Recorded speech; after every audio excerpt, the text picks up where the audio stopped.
والسلام على رسول الله. أيها الإخوة الأفاضل، في الجمعة الماضية تكلمنا حول السنوات الأولى للدعوة المحمدية ودعوة الإسلام، ولكن اليوم سنتكلم حول إعلان الدعوة الإسلامية. نحن نسمي الجهر بالدعوة. سنوات الرسول صلى الله عليه وسلم دعا الناس سرا إلى الإسلام، ولكن بعد فترة أمره الله عز وجل بأن يعلن الدعوة. بعد قليل سنتكلم حول أهمية السرية وبعد ذلك خطره. كذلك السرية مهم، ولكن إلى مرحلة. برايد عزيز أميد في جمعة إذا بحث بكن أو كان حفتان ما بحث كر بيغمبر صلى الله عليه وسلم أم بحث حياته ويدكن باندرس هذا في حفتي جامع بيجن بيغمبر صلى الله عليه وسلم خدا أمري ويكر خدا عالمي جو أي پیغمبر من دین من ایجا آشکارا بکه. بس او قصا سال 3 ساله پیغمبر بدزیکا و شاری هدی اوی گو بان باور بو یقین کرد جوان را گو پچکی اسلام بلا بو، ولكن پشت زمانه کی خدا ایجا امر کرد گو دعوه من آشکارا بکه برای عباده من زانبن که از رب وانم و دین مجوانا بیجه مرحله که تازه دست بکر 3 ساله و شاری پشت ویجی آشکارا وی دین یانش خلقی را گو. امیانا بحثا وی مهم بونا و شرطي بونا وباشش خطر وتهليكه وجميعنا بيجن إن شاء الله. أولا الدعوة السرية مهم جدا، ربما لفترة من الزمن. إذا مباشرة تعلن الدعوة بين أشخاص لم يسمعوا بهذا سيعارضوه بقوة، ربما لم تستفد شيئا. ولكن إذا أخفيت الدعوة إلى فترة من الزمن حتى تجد بعض الناس يؤمنوا بك ويكونوا أنصار لك، هذا مهم جدا. ولكن إذا استمر هذا لسنوات طويلة، أولا أنت لا ترى أو لا تعلم من دخل في هذا الدين ومن خرج، من هو صادق ومن هو كاذب. وكذلك تحتاج إلى أن تمتحن الناس من هو صادق في إيمانه ومن ليس بصادق. وكذلك إذا أعلنت الإسلام أو أعلنت دعوتك بإمكانك أن تحاسب الناس. أخي أنت خالفت المنهج، أخي ما شاء الله عليك أنت تابعت المنهج فيمكنك أن تحاسب. ولكن إذا كان الأمر سرا لا ندري من دخل ومن خرج ومن يمثل ومن لا يمثل، لا نستطيع أن نحاسب. فلذلك السرية مهم إلى مرحلة، ولكن بعده تحتاج إلى أن تعلن حتى يميز الله الخبيث من الطيب، حتى نرى من هو صادق ومن هو كاذب، حتى نرى الدعوة بأنه يطبق أو لا يطبق. الذي لم يطبق نحاسبه. فهذا الفترة انتهى وبعد ذلك بدأ الإعلان. وشارتيبونا دعوته چما مهمة السري وشاري لازم اگه وقت فكرة كانوا بيني فكرة كاته تازه هي كسكي قبولنا خصوصا فكرة عقلي، نه فكرة تجارت نورمالة، يعني فكرة كاته إيمانية هي دينية هي فكرة كي هي كدنا وملات دانينه تماس حتى عودة رابي بيجي سلام عليكم فكرة من أفا چنابه پیغمبر جو هاکر هدی حتی با خوب دوست و برادر دید گروبه کی چیبون لی ضرراوی چیه؟ ضرراوی اگاوا کو گلک درش بو تنزانی کی حوالته کی نه حوالته، کی درسته کی نه درسته، کی خودی ایمان بقوته کی خودی نه ایمان بقوته. هر کس کتیه نابه لازمت آشکارا بکی اجابه به علنی وی وقت تزانه بی کی مسلمان راسته کی نه مسلمان راسته. دماغ فکر خو آشکارا کر شر چه ببن، لیدان چه به، اشکنجه چه به، کشتن چه به، فقیری چه به. وی وقت هانه تفهم بکی ها والله بیا ظلام بو. اگر دعوا اسلام آشکارا ناتا کرن، ظلم ناتا کرن، ما چه زانمو بلال حبشی میره کی اواکینو بیل عبد فقیر رش، ما چه زانمو عمار کره یاسر و جناوی او قصب خودی قوتن، ما نظام بو. ولكن أبي دعواني جرا أشكرا ببونا حتى ما بزامونا كي ميرا وكي زعيفة وكي بقوته كي نب قوته، يعني أفجي لازمة سريات وشاري حتى روجكي جبيب شون داجي لازمات أشكرا بكي تهدي ناس بكي قابا كنت دعوة خوشي أشكرا بكي تبيجي آز مسلمان أبيجي قانون منه وي وقت أبي كوز مسلمان من الدوي نتشو تبقركاوي يجري ورا برا كما أقول يا ما أبد شو ما تقرأ دانا ماشي شو ما درواتكي تحساب جيب خاصي اللي قابا كنت نبى کی مسلمانه کی نه مسلمانه کی کافره کی نه کافره کی حوالته کی نهارته تنزانی. ایجا خدای عالم پشت زمانه کی گو آشکارا بکه ایجا برا حق و نحق جهب در کبن مسلمان راس و مسلمان که نراسن براجه آشکارا ببن. لی تشتکیش بیر وانکن اوانه که پیغمبر صلی الله علیه و سلم تربیه دابوان تف ظلام درکتنها، تف ظلام بونا، جنواجی ظلام بون. کس کش دین خو پشمان نبود، لوان خستن وان کشتن جی ابدا. يعني حساب كن أوقاسا إمام قوته ياسر كباب عمارة عبد بو فقير بو كولا بو تشكي وانتنابون جناوي جنكا فقير تفكر سرشعب أبو جهل أوقاسا بقوت وحال بو كي برج الفقير دست وان دابون يعني أبيك بيغمبر پرورده إيمان داوان هر کس كيش بو قهرمانه كي مازن لتيس أجل لازمه جارنا امتحان إيمان چه لو ما خدا عز وجل دبجه ما وندبي قيامه وغاز مسلمانم تبي فلتي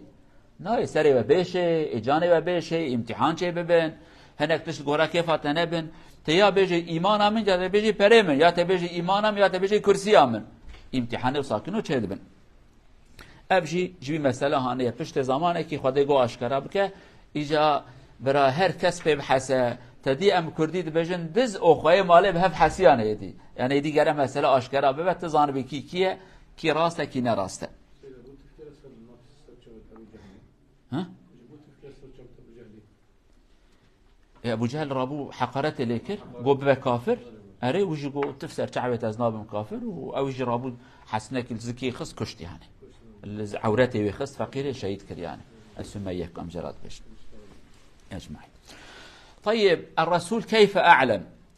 لديه مشروع. اولا الرسول صلى الله عليه وسلم احب لان الله عز وجل قال وانذر عشيرتك الاقربين. اولا نبههم. الرسول صلى الله عليه وسلم أولا جمع أعمامه أقاربه أراد أن يعلم هل أهله معه أم لا فجمعهم وعرض عليه الإسلام. أكبرهم كان أبا طالب. أبو طالب هو كان رئيس بني هاشم وكان محترم جدا في مكة. هو قال للرسول صلى الله عليه وسلم أنا معك لن تراني مخالفا لك وإن كان دين أبي وجدي أحسن إلي ولكن كدعم مادي أنا سأكون معك سأحميك لا تخاف. وسائر الأقارب ردوا عليه ردا لطيفا يعني كأنه تعمل ما تعمل في مشكلة ما في مشكلة إلا ملعون واحد وتعلمون من هو أبا لهب. هو أساء الأدب ومن أنت وماذا تعمل وأتيت لنا بالمصيبة لا خير منك. والباقي رد محترم هدوء. أحيانا واحد يأتي بفكرة جديدة إلى أهله ترى الأقارب يناقشون بالهدوء يقولون له بدائل تعمل هكذا تعمل هكذا إلا أبا لهب فإنه أساء الأدب.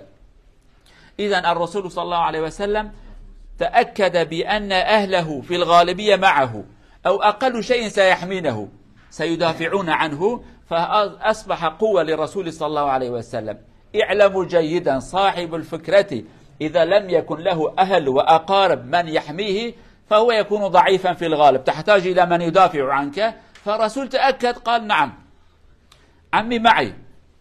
أكبر بني هاشم والذي يحترم ويسمع كلامه فهو معي والباقي الله كريم إن شاء الله. پیغمبر صلی الله علیه و سلم خدای امری کرد و دعوا خو آشکار بکه اولی گوش اقربای خورا بشه اقربای خو نزدیک تماشا کن پیغمبر ذات کی چقدر حکمت بود. اقربای خو بانکر هات مالاوی جوان را گو الله خدایم کریا پیغمبر است پیغمبر خدای ما زانن ایمان به من بینن هر جنت خدا. پیغمبر چما بان اقربای خو کر بزن من قالوا جماعت من امشي كردن قوم ما انك كلتري هر ملتك يعرفوا عادات وان هنا يعني قابا كبريته بسمامته خالته مامته او اليكاريته هناك انت بتنيت نكاري تشكيبك يعني لازم تزان بك كل كلك هتا هي شخصك يشقى بعاقل بجي قابا كبري نيار به بسمامي نيار به ابي نياري به فقير نكاره تشتكي بك. پیغمبر جی صلی الله علیه و سلم خواست او سیستما کوی وقت نوا عربا دهبو بکار بینه استفاده جه بدینه و اجاز فهم بکم اقربای من پشتا مدگرن آن ناگرن آلیکاریا متکن آن ناکن وان کوم که جوانا گوست پیغمبر خوده ما پیغمبر خوده دین من اوه و صحات مجوارا بیجم کوج ببن مسلمان. ان اختیار وان ابو طالب و باب حضرت علی بو ان اختیار وان او انسان کی بقدر و قیمت بو یعنی ملت مکه تب حرمته و يذكر بادبی نذكرن هم بروی بری عرفوا عادات انسان ها و انسان اختیار حرمته و يذكرتن يعني دنگ خو نذكرن اویش پیغمبر اگو والله ما اقربای تنه کاتل بجم را بیجنش دارا سه خبردان لبه چه بون. یک ابو طالب، یک ابو لهب، هر دوش بره هفن و یک جی اویدن ملت واندن. ابو طالب گو که چد بیجن والله تبکا یعنی کتاب هاد بند به خبردان نرم کرن، مناقشه کی کرن، تبکی چه دبه، تنکی چه دبه، عجبه ایچا به ملت قبول بکنه که یعنی کس کی به ادبی نکر هات. ادی امجانت مال خدا فکر کی تینن، برایت اولادت فکر کی دبیجه، بابام سیاره کی بستینن، ام دکانه کی بستین، تدی براش خارودن ام بستینن باشه، ناستین باشه، کارایی چی خبردان اکا ساکینو، خبردان اکا نرم به ادب و به احترام. جواب پیغمبر دان. ابو لهب به ادب مازن او بو. آپ پیغمبره. گو محمد والله ما تخیرش تا ندیتی. گوتی کس کی وقتا قوم خون سری و نکریه بلای. تی مالا مخراکی. امانم تلوکا بجم تبوکش نشتا شیطره یعنی. تی سری مبتیخی بلای. ایوانت بم بلا سری ما. ام نکارم قومی. ند کارم قریشی ام ند کارم بعربات. چت بو تبو چی یعنی؟ به ادب که جوابك به ادب دا. لی ابو طالبش پیغمبر را گو چه گو والله برارزی من. برارزی یعنی برازای من یعنی. تبيجي شاد ادقل تمه استبتن نايلم از تاخذي دركم الفشتا تمه ليه والله اتخاصب سردين وبابي قال خبم اجدين بابي قال خدور ناكبم ليه از تاخذي درتم يعني قد نبجا امم مبتنه دل الفشتا تمه پیغمبر جویا چه فهم کرد صلی الله علیه و سلم فهم کرد کو ابو لهب بدا علی شخون به احترام کر يعني فهم کرد کو اقربای وی مبتنه نايلن خصوصا مازن وان الفشتاويه دفردا پیغمبر قوته کی کرده است خو یعنی گفت از خبر بدم عائله من حواله منه مبتنه نایله ایرو شخص کی گاوک درت فکر کی دبیجه اگر اقربای الپشتای تنه بنفتنه فقیر نکاره تشتکی که ملت بجا کرو باوتنه حواله ته بسمامتنه حواله ته از علی کاریت بکم لدمک اقربا علی کاریبن قوته چه دبه پیغمبر و قوته کی گرت یعنی پیغمبر ذاته کی خودی حکمت بو عرف و عادت و سیستم زمان خو خوشک بکارده آنی عرف و عادت وی زمان دگو اقربای تعالی کاریت بکن تو قوتی نه کن تم تنه پیغمبر آپ خدا پشتا گو یک ظلام کی گرد ظلام کی محترمه و امر دنیات اوجی کو دعوه خوش قریشی را بیجه امی انا ویجی بیجن ان شاء الله. فبعدما تأكد الرسول صلى الله عليه وسلم بأن أهله في الغالب سيدافعون عنه إلا أبا لهب أمره الله عز وجل فاصدع بما تؤمر خلاص أظهر الدعوة بين جميع أفراد أهل مكة. الرسول صلى الله عليه وسلم كان هناك عادة في مكة الذي لديه خبر مهم يذهب إلى جبل صفا أو المروة هناك جبال صغار بجنب الكعبة وينادي يا أهل مكة يا بني فلان يا بني فلان. كان عندهم عادة الذي يسمع هذا النداء يا فلان يا بني فلان هناك خبر مهم اذهب مثل أحيانا يطلع في الأخبار يقول آخر خبر عاجل خلاص يسمعوا فذهبوا كلهم والذي لم يستطيع أرسل أحدا قال اذهب ماذا يجري من هو قال محمد ماذا يقول ذهبوا والرسول صلى الله عليه وسلم جمعهم بدأ مرحلة ثانية والرسول صلى الله عليه وسلم نادى الجميع لم يقل فلان يأتي والأخرى لم يأتي لأنه يحب أن يجمع حواليه قومه ولا يريد أن يفرق وفي الأصل أهل مكة كان بينهم حساسيات يعني بني فلان وبني فلان فالرسول صلى الله عليه وسلم ناداهم جميعا حتى لا يشعل هذه الحساسية بني فلان وبني فلان هذا أحسن وهذا مش أحسن أنا أقوى هذا ما أقوى رسول راقب هذا ونادى الجميع حتى لا يصب البنزين على النار الموجود بينهم فأتوا سنرى ماذا يقول لهم الرسول صلى الله عليه وسلم. پیغمبر صلى الله عليه وسلم پشتوی چه کرد گو خدای امر کرد گو ایجا آشکاراش که اقربای تبتنه نبرا خریب دیجی ورن لما كده جیه که هبو اون که ام بجن قریب چو چه گرد تپه قوطی چو چه بون که لکا کعبه بون صافا مروه تشتو ساکنو هبون عادتا که هبو المکیه که خبره که مهم بگوتا درکت لوی گازید کرد گلو انسانا از تشتکی جوارا بیجم مکب چوک بو یعنی باجاره که مازن نبو وقتی که ها دگوتن ملت دگوت تشتکی ها لو را هر کس ناچوی خبرش مرا نابیجه یعنی پیغمبر درکت لوی بانکر مالا فلان کس مالا فلان کس مالا فلان کس باز گازی توقع کرد مکتب قریشی بون لهر کی باوکی بون مثلا حضرت عثمان باوکی بون حضرت علی باوکی ابو بکر باوکی عمر باوکی ابو سفیان هر کی باوکی بون عشیره مازن بو تفاهات گو چیه گولا محمد گازید که محمد و گودمک ده پر مهمه پیغمبر به امانت هات ناس کرد انسان راست بو تبکی هاتن پیغمبر صلی الله علیه و سلم توا کوم کرد او ایجا خبردانه که جوانه طبعا وی وقتا هانه خبردانه وان وکا کو مدیا وی وقتی او بو مدیا تی خبردانه اختش هر کسی را بیشی چه نباید دزیکا بیشی مادام تی آشکاره بکی تی بان تبکی انسان بکی تی فکر خوش تبکا را بیشی پیغمبر صلی الله علیه و سلم بان تبکا کرد تبکی هات مدیا وی وقتی جی او خبردانه هانه بو ای روش هر فکر کراج مدیا لازمه جامی کی صفحه وان اینترنت گره صفحه وان هبن تلویزیون گره هبن ای پارتی تدی هنه جمع کی صفحه کاوی اینترنت هبه چون فکر خو بیشی چه نباید فکر خو نابره چهار دواره دبدی سکناندن دنیا ایدی شهر حب دواره ماستر بیه خطبه کیته گوتن تبالا خودی کل چارالی دنیا ملت گودارید که درس کیته گوتن گودارید که مدیاه وی وقتش مدیانه او جیهانه بو پیغمبر چو مدیانه کارانی او بانوان کرد اما انا تماشا کن پیغمبر صلی الله علیه و سلم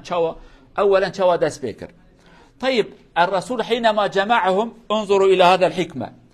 لم يقل أنا رسول الله أولا أراد أن يجعل من أنفسهم شاهدا على أنفسهم منهم عليهم أولا أراد أن يعرف أو ماذا يقولون في حقه نحن نسميه بالعربي استفتاء ما رأيك في هذا الرسول صلى الله عليه وسلم أولا حينما جمعهم قال أرأيتكم لو أخبرتكم أن خيلا بالوادي تريد أن تغير عليكم أكنتم مصدقي أي لو أقول هناك جنود أعداء يحب أن يهجموا عليكم خلف هذا الجبل قالوا سنصدق نصدق لم يروا طيب لماذا تصدقون قالوا ما جربنا عليك إلا صدقا لم تتكلم ولا يوم بالكذب إذا أنت تقول هذا الكلام كلامك صحيح وإن لم نكن ننتظر عدوا يأتي إلينا ولكن إذا أنت تقول نقول هذا الكلام صحيح طيب أنا رجل صادق نعم أنت رجل صادق لا أكذب لا تكذب خلاص هذا شاهد عليهم هم قالوا أنت رجل صادق إذا تقول شيئا نحن نصدقك خلاص لا انسوا يعني احفظوا هذا پیغمبر شكر صلى الله عليه وسلم اولا نقول جاساس فهم بكم وانا در حق مدى چه تفكره تشتكي مهمه يعني بري وقت خبردان اخو بيجي تجملته سوال بكي هذا انسانه كي چوامه دما كنت تنظامي بانات بيجن چه يا تشتكي تبيجي ملت بيجي حيلا مشكونش روح عوده قوتو تدروات كي مشتا يقين نذكر فقط پیغمبر خدي حكمته كي مازن بقول بري اجوانا بيجن فكره من چيه از اجوانا بيجن قالوا انسان از انسانه كي چوامه نواوده جوان سوال كر از انسان كي چوامه حتى گو اگر کو از بیجم هنه کی وا انسان هاتنه پشتاوی نوال وادی نوال هانه نوال زانه چنه یعنی دره یعنی وی نوال هانه هنه کی هنه خوازن ایریش وب کن عسكرات نیاره مهنه ونجبن یقین دکن گو ونشما یقین بکن گو تقرو کی دروانه کریه حال بو کی تشتکی تنه حال حاضر یعنی عسكر کی نیارتی کی شرکی تنه وی رویا هانه وان صحت هانه یا جوان مه هانه تنه دما کو پیغمبر دبیجه دبی ولا کتگو همش تا یقین بکن لورا تقدر وانه کریه ام در وانه کریه نات انسان کی راستی از راستم اره پیغمبر وانکر شاهد سر نفس وان یعنی بنی از چه خبردم راست نگفت چه بیجی راسته اوان تخمین نداره پیغمبر جوان را چه بیجه پیغمبر پریا انسان کی به حکمت بو خواست اولا وان بک شاهد سر وان یعنی ببین شاهد اولا محمد راست خبر دید راست خبر دید یا گوداری هم که ازورات بجم چه حتی افراد تمامه بیاد عقل خدا بیلن پیغمبر قلت تقدر وانا كري ابيات قصه مهمه طيب الرسول بعدما تاكد بانهم يقولون انك رجل صادق خلاص اسمعوا ما اقول لكم قال الرسول الله صلى الله عليه وسلم ارسلني الله اليكم بين يدي عذاب شديد انا رسول الله اليكم رسول الله فهناك قامت القيامة منهم من تعجب ومنهم من ضحك ومنهم من استهزأ وأسوأهم جوابا عمه مع الأسف الشديد أبا لهب مرة أخرى تبا لك لهذا جمعتنا فأنزل الله عز وجل تبت يدا أبي لهب وتب فلعنه الله إلى قيامة الدهر فلم يرد عليه أحد بمثل أبا لهب بقلة الأدب وهذا هو المصيبة أحيانا الإنسان يتأذى من أقرب الناس إليه ربما العدو أو واحد أجنبي يجعل مسافة بينك وبينه يقول أنا لا أعلم قوته إذا أسأت الأدب في حقي ربما يرد علي ردا قويا ولكن القريب يعرفك فهو يقلل الأدب. فأبا لهب أقل الأدب وهو أسوأهم جوابا للرسول صلى الله عليه وسلم. ولكن الله عز وجل لقنه درسا، ونحن نقرأ تبت يد أبي لهب وتب، وهو كان يسمع ولا يؤمن. إذن القرآن من عند الله عز وجل. لو كان من عند محمد لقال أبا لهب محمد أنا الآن سأدخل في الإسلام، ماذا ستفعل بهذه الآية؟ لا شيء. فأنزل الله هكذا لأنه يعلم علام الغيوب بأن هذا الملعون لن يدخل في الإسلام. كبره وحقده سيمنعانه من الدخول في الإسلام. پیغمبر پشتی که ها تو وانه گوتن انسان کی راستی پیغمبر گوشه گوده ایجا گهداری هم بکن خدا من پیغمبر جوارشان دیه پیغمبر ایجا یو وقت دین بون عقل آویتن قحرین اویو به پیغمبر حساب وان ندهد. طبعا شوق بون امساکینو بجن یعنی ته بو پیغمبر مجال کی گوتیت راست خبر دی آنها یور بیت دروات کی او چنابه هر کس کی تشتکی گو اوی کو کنیان ام کردید من چوک آخوست اوی کو ها کر واخ اف چو بولم درکت لان به ادب مازن کی بوزانه ابو لهب آپ پیغمبر به ادب مازن او بو رابوش پیغمبر گو دویت پوچ ببه پوچ زانه چه شلل یعنی دویت پوچ ببه اف چه خبر داموته گو کس کی وها نگو ها اوی بتن اوقا به ادبی کر اوج مصیبت دنیای نیارت انسان خریب زوزو نکارد به ادبی که اقربایت به ادبی تدکن یعنی آپ پیغمبر بویا از آپی مبیا یتیم من برازای من کس کی بتنه های دویت پوچ به دویش کو درخست بی به ادبی هانه کر خدا عز وجل آیات که قرآن آنی تبت ید آنی گل لعنت کتاب و دویت پوچ به و توج نخونه هرن جهنمه 10 سال بی آیات دهات خواندن قط رو کنات عقلی و از بب مسلمان برا محمد حاشا دروچی درکه و درناکه ولو را محمد قرآن نان یا خدا قرآن شاندیه قرآن شاندیه ده یجی احتراز بکه وان حاصل هرو قرآن دهات خواندن و لعنت ابو لهب و ابو لهب جی قط رو کنات عقلی جاز بب مسلمان خدا زانه که انسان نابه مسلمان لو را نیارتی که پیس دلی ده قط پیغمبر حسنا که خدا یجی لعنت لیانی. طيب المختصر المشركون على ماذا اعترضوا؟ الرسول صلى الله عليه وسلم لم يأتي بهذا الوقت بجميع الشرائع الإسلامية كلها، لم يأتي بالقرآن دفعة واحدة، ولكن كان هناك أفكار أساسية. وحدانية الله عز وجل دعاهم إلى أن يعبدوا الله عز وجل، لأن الكفار هكذا قالوا أجعل الآلهة إلها واحدا. نحن نقول 20 آية 500 آية ولا إله، فهو يقول إله واحد. تعجبوا من هذا أولا. ثانيا اعترضوا على الآخرة، قالوا خلاص نؤمن بأن هناك إله وله شركاء ولكن نموت ولن نحيا، لن يكون هناك بعث بعد الموت. لأنهم قالوا وقال الذين كفروا هل ندلكم على رجل ينبئكم إذا مزقتم كل ممزق تموتوا إنكم لفي خلق جديد أي ستبعث مرة أخرى. اعترضوا أولا على وحدانية الله، وبعد ذلك اعترضوا على الحشر بأنهم سيحيوا بأنهم سيبعثوا إما إلى الجنة وإما إلى النار. كذلك اعترضوا على هذا وقالوا ما هي إلا حياتنا الدنيا نموت خلاص وما نحن بمبعوثين. أمر الثاني. الثالث اعترضوا على الرسول، أنت ما في أحد غيرك يعني يا أخي مالي الله يختارني، أنت لست غنيا وأنت منا يعني لو كان واحد أجنبي لقلنا ما شاء الله، لأننا هكذا الإنسان متعود على أن يحترم الأجنبي الذي ليس منه. هذا حتى كانوا يقللون الأدب، يقول ابن أبي كبشة. أبو كبشة هو زوج الحليمة السعدية الذي ذهب الرسول إليه وكان يشرب الحليب عندهم، حتى يهينوا الرسول يقول ابن أبي كبشة. يا أخي ومنكم أبوه كان معروف بينكم وجده كان من عظماء مكة عبد المطلب، لماذا لا تقولوا حفيد عبد المطلب تقول ابن أبي كبشة؟ اعترضوا على هذا الرسول وما في عنده مال. وكذلك لم يعجبهم القرآن أتى بشيء جديد وما هذا لا يستطيع أن يردوا. إذا نقاط أساسية. هم لم يعترضوا على الصوم ولا الحج لأن الحج والصوم أتى بعد ذلك، ولكن وحدانية الله، الآخرة بأنهم سيحاسبون، وهذا الرسول. واعترضوا على المعجزة التي أرسلها الله عز وجل مع الرسول وهو القرآن. وان كافر احتراز الشكر نبي جوارا بيجم احتراز يعني پیغمبر هات قرآن تبجاره كده ناتبو قرآن هيدي هات او جاك لما يجي فرض نبو زكاة فرض ناطبو كرنه تشكيت نبو احتراز وانا اول سرخبو خدي چما يتبجي خدي يك پیغمبر گفتم قبول نکن خدي عجب ما تقول وای یک هاتیت بجا خدي يك بیا عجب ما تقول خدي چاوت بجي يك خدي قرآن با آيات جواب واند دور حاصل مكة تب آيات كل مكة هاتنا تب بوارا مناقشات كركو خدا كي يك بتانية بدليل بعقل بحكمة جوانا تقول قبول نذكرن اوانا احتراز عول كو خدي نايك ورتاخي برن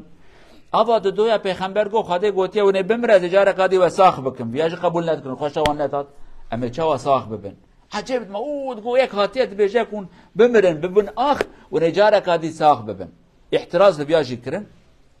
احتراز وانا سیاج پیغمبر کرن گو قای کس کیتنه تبوی پیغمبر تو یعنی یک امریکا باتا بوتا سر شعبه من ها انسان کی مازنه یکی زنگین باتا قبول بکرن لبلاک او انسان دنواندا مازن بیه انسان کی وکوان نورماله فقیره پر زنگیننه و دیتنه خاطیه دنیای باویتنه دیایتنه بریتنه خوشوان احتراز وان افون يعني یک گوتن چما تبجي خدایا که اد دویا گوتن تو تبجي امجاره قادی ساخ ببن لورا پریا خرابیا کرنه ناخوازن محکمه که خدای جوارا چبه زنا کفر و شرک و انسان کشنه ظلمه کنه بیاج قبول نکن اوا سیاره ما قبول کرم ساق بن لی الدوتا ناچم پیغمبر و هاد من دوتا است قبول ناکم تيچا ببي رهبر من نفس وان قبول نذكر يعني عادات انسان او هاي انسان نفسك قويه بيس هيجانا دبي فلان كاس من چوكتر اجي ماسترب والله الله يخاطي كريا پیغمبر ما چابكم لا يعني مثلا ملته ما يكي كن نجمه بتي ام يدزن سرسري خو احترام يتقرين يكي ما فلان كاس وكاكو بچوك يكي فلان كاس هري فلان كاس يعني تتماشات كي امامك كرداي مازنه دبي مالا فلان كاس ادنه گنجه کی بچوکت به شیخ فلان کسی را کره خلقه چما شیخ ایده چما ملایه ور حاصله کلام اویا عرف و عادت انسان ما و تبک انسان جوهانه خدا عز وجل لما تبع هدایت و اصلاح بك حس کرنا خطی خدل ما حس کرنا پیغمبر خطی خدل ما جتشتي خرابي دور بخينا ان شاء الله حشرنا الله واياكم يوم القيامه تحت لواء سيد المرسلين صلى الله عليه وسلم وجعلنا أمة صالحة لرسوله وكذلك عبادا صالحين لله عز وجل والسلام عليكم ورحمة الله وبركاته أجمعين بارك الله فيكم إن شاء الله.